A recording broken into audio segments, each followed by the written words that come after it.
Out at Johnson County's airports in 2021, we saw incredible investments made. We saw over $1 million worth of new roads installed at New Century Air Center. We saw the replacement of Taxiway Alpha, a complete reconstruction, which was funded through a 100% FAA grant taking place. We also saw the start of our first new large hangar at New Century Air Center in almost 25 years.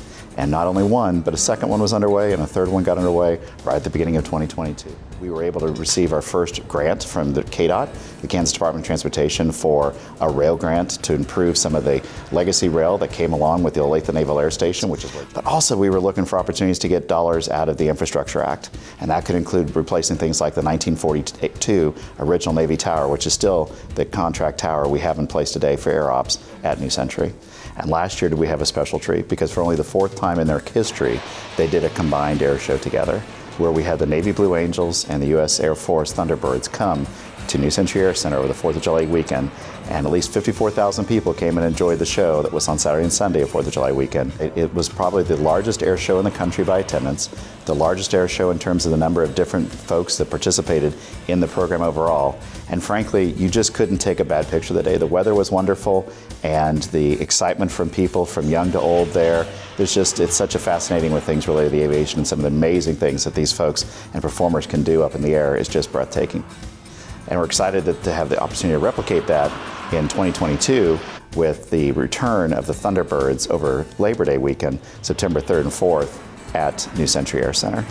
And we'll start seeing the first phase of the Commerce Center built out, which is almost $15 million of new infrastructure investment made on the east side. So the New Century Commerce Center was conceived to be an 850-acre multimodal development that will appeal and have broad appeal to a wide variety of industrial users, everybody from logistics and warehouse companies through high-tech manufacturers.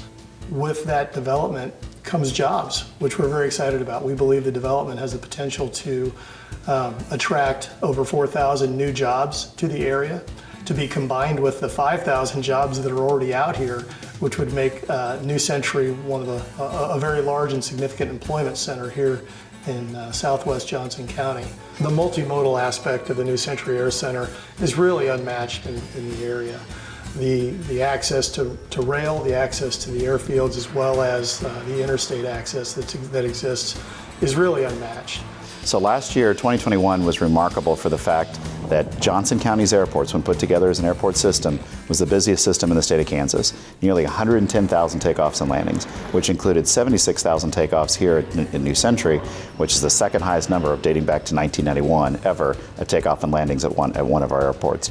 And so I think that trend, we've now seen that going up the last couple of years. Hopefully that trend will continue into 22 as well, especially with some of this new infrastructure in place.